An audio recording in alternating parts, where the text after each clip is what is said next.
કાર્યકર બનવું હોય તો કાર્યકર કેવો હોવો જોઈએ? ભારતીય કિસાન સંઘનો હોય, રાષ્ટ્રીય સ્વયંસેવક સંઘનો હોય, વિશ્વ હિન્દુ પરિષદનો હોય કે કોઈ પણ કાર્યકર હોય, તો કોઈ પણ સંગઠન કામ કરવું હોય તો કાર્યકર કેવો હોવો જોઈએ? એક મેં પ્રશ્ન માનનીય શ્રી દત્તોપંત સાહેબજીને મેં પ્રશ્ન પૂછ્યો. એમણે કહ્યું, રામભાઈ, તમે કિસાન સંઘના એક કાર્યકર છો, અહીંયા પાંટુણામાં તમે આવ્યા છો. એ પાંટુણામાં આવવાનું થયું ત્યારે તમે તમારા ઘરવાળીને કહ્યું કે મને બગલ થેલો આપો, એક થાળી વાડકી લોટો આપો, પહેરવાના કપડા અને દાઢીનો સામાન આપો અને મને પૈસા આપો. આ કાર્યકર બગલનો થેલો ગાળીને પાંટુણાના અભ્યાસમાં જાય છે. અને એ એટલા માટે જાય છે એ એની પાછળ કિસાન સંઘનું કામ કરવા માટે પાગલ થઈ જાય છે. તો એ કિસાન સંઘમાં કામ કરનારો કાર્યકર પાગલ હોવો જોઈએ. મારી ઘરવાળી મેં કહ્યું એમ બધું આપે અને હું 200 કિલોમીટર દૂર અભ્યાસમાં જતો હોઉં.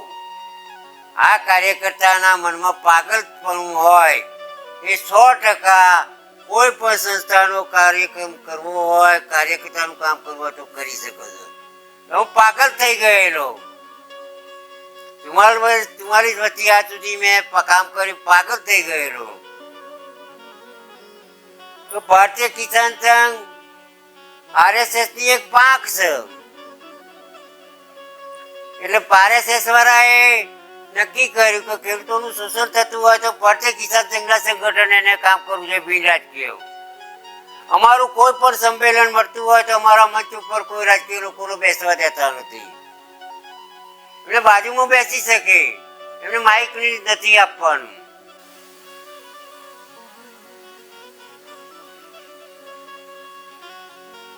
RSS ના કાર્યકર ના એક ભાગમાં ભારતીય કિસાન સંઘને એને રાષ્ટ્રીયતાની ભાવના સાથે, ખેડૂતોના પણ પોતાની રાષ્ટ્રીયની ભાવના સાથે દેશના પરમ વૈભવમાં લઈ જવા માટેનું કામ કરવાનું હોય છે. એમાં વિશ્વ હિન્દુ પરિષદના એક ભાગ રૂપે આપણે 1988માં ભારતીય કિસાન સંઘનું અખિલ ભારતીય અધિવેશન ફૈજાબાદમાં મળ્યું. એ ફૈજાબાદની અંદર દેશના બધા રાજ્યોમાં 2000 કાર્યકરો બહેનો સાથે હતા. એ વખતે ત્યાં આગળ કાશ્મીરના 200 કાર્યકરો પણ હતા. એ અમારો જયારે અભ્યાસ ચાલુ થયો ત્યારે કાશ્મીરના સંગઠનના કેટલાક કાર્યકરોએ પોતાની વ્યક્તતા જાહેર કરી કે અમારા કાશ્મીરમાં અમને હોકી કાઢવામાં આવ્યા, અમે બરબાદ થઈ ગયા, જમીન વગરના થઈ ગયા, ઘરો નાના થઈ ગયા. એ વખતે ભારતીય કિસાન સંઘે ફંડ ઉઘરાઈને એ કાર્યકર્તાઓના સંગઠન માટે અમે આપેલું. એ વખતે શરૂઆતમાં દત્તોપંતજીએ કહ્યું કે જય શ્રી રામ સરયુ નદી માતા. આ સર્વોપરી રામચંદ્ર ભગવાન, પુરુષોત્તમ રામ ભગવાન, એમના સરયુ નદીના કિનારે આપણે જઈને સ્નાન કરવાનું છે.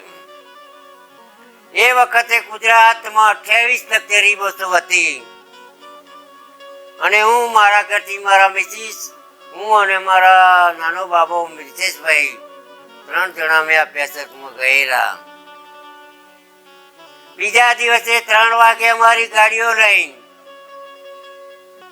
ફૈજાબાદમાંથી સરયુ નદીના કિનારે અમને લઈ જવામાં આવ્યા અને ત્યાં ગાળે અમે સ્નાન કરવામાં પૂર્વ તૈયારીઓ કરીને દત્તો પર ઠેકડીજી અમને હાથમાં જળ લેવડાવ્યું.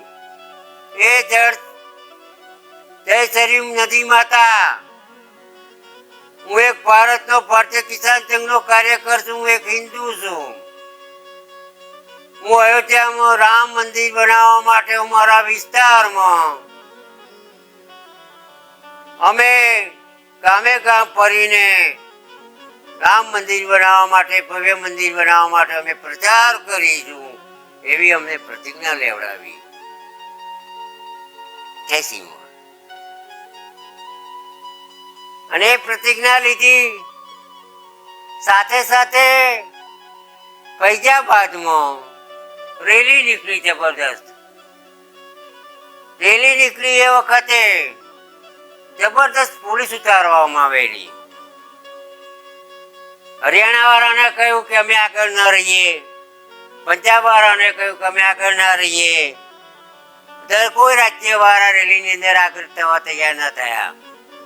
પણ ગુજરાત તો એક મર્દાન બહેનો એમને જાહેર કર્યું કે અમારા ગુજરાતની બહેનો આ ભારતીય કિસાન સંઘની રેલી અમારી આગળ પહેલી બહેનો ગુજરાતની હશે.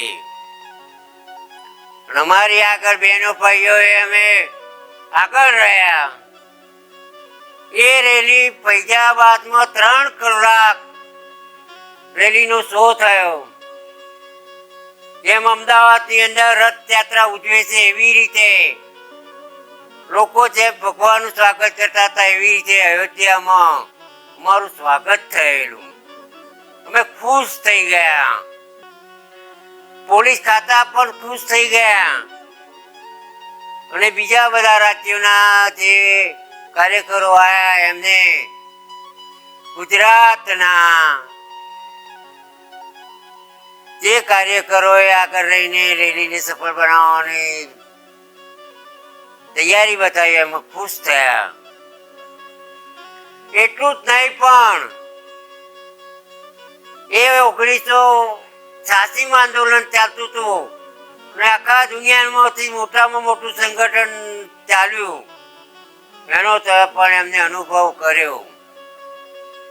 એ ગુજરાત. ત્યાર પછી ભારતીય કિસાન સંઘના જે કઈ કાર્યક્રમો આવે, વિશ્વ પરિષદના આવે, વિદ્યાર્થી સંઘના આવે, પછી ગુજરાત સરકારના, ભારત સરકારના રાષ્ટ્રીય કાર્યક્રમો આવે એમાં અમે ભાગ લેતા. એક ભાગ અમે બીજો લેવામાં આવ્યો. ચાલો ધર્મ સભામાં દિલ્હી. જય શ્રી રામ વગર ટિકિટે અમે પણ દિલ્હીમાં લાલ કિલ્લાએ ત્યાં ગાળે અમે ભાગ લીધો. જય શ્રી રામ, ટિકિટ નહીં લેવાની, જય શ્રી રામ. જબરદસ્ત ત્યાં ગાળે ધર્મ સભા થઈ. અટલ બિહારી વાજપેયી હતા, અડવાણી હતા, સંઘના કાર્યકરો હતા. અને એ રેલીમાં પત્યા પછી અમે મારા વતનમાં પાછા આવ્યા. એ રેલીમાં એ વખતે અખિલેશના બાપુ કોણ પડે છે, તેની સરકાર નીચે પડી. મારી રેલી નીકળતી હતી અને એ વખતે ઇટાવામાં મુલાયમથી સરકાર ઘેરી ગઈ. ત્યાર પછી ચાલો ધ્વજ ફરકાવવા કાશ્મીરમાં પણ અમારા ગુજરાતમાંથી પણ બધા ત્યાં આગળ ધ્વજ ફરકાવવા ગયા. અને અમે એ જે ધ્વજ ફરકાવવા ગયા ને તો અમે જે અમારી બસોમાં બેઠા હતા તો અમે આમ આજુબાજુ જોઈએ તો મિલિટરી વાળા હતા. એ મિલિટરી વાળાનું એક મુખ ઉત્તર દિશામાં હોય, બીજાનું પૂર્વમાં હોય, ત્રીજાનું ઉત્તરમાં હોય. અને જય શ્રી રામ, જય જવાન, જય કિસાન, જય શ્રી રામ એક એ અમારું રક્ષણ કરવા માટે આતંકવાદીઓમાં એ વખતે જબરદસ્ત આતંકવાદીઓ ચાહતા હતા અને એવામાં મેં ધ્વજ ફરકાવવા ગયા અમારું રક્ષણ કરવા માટે. એ અમારા વીર સૈનિકો અમારો જોઈને હાસ્ય કરતા હતા, ખૂબ આનંદ કરતા હતા, જબરદસ્ત આનંદ કર્યા. અમે પઠાણકોટ થઈને અમે જમ્મુમાં પહોંચ્યા. જમ્મુમાં બીજા દિવસે બપોરે જબરદસ્ત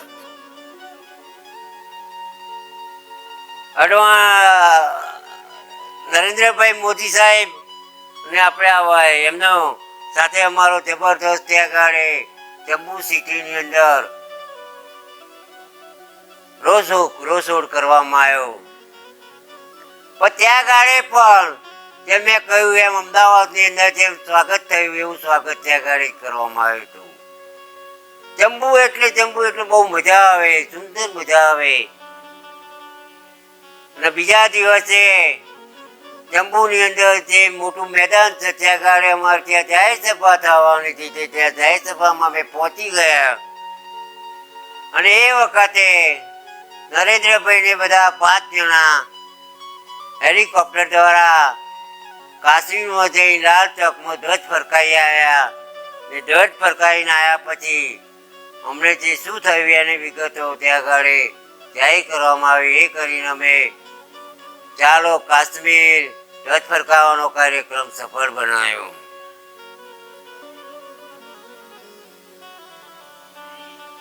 RSS સંઘમાં સ્વદેશી અભિયાન ચાલ્યું. मैं हम गर्व से કહો હિન્દુ હે, હિન્દુઓનું સંગઠન બનાવવામાં આવ્યું. એ આઝાદ થયો એ પહેલા પીપલ્સ પુસ્તકો વેચાતા હતા, પણ દેશ આઝાદ થયા પછી વિશ્વ હિન્દુ પરિષદે એરોડ્રામમાં આપણા વિશ્વ હિન્દુ પરિષદના પુસ્તકો પણ વેચાતા થયા અને ધીમે ધીમે એનું સંગઠન આગળ વધતું ગયું. અને આજે વિશ્વ હિન્દુ પરિષદ દ્વારા ચાલો કાર સેવામાં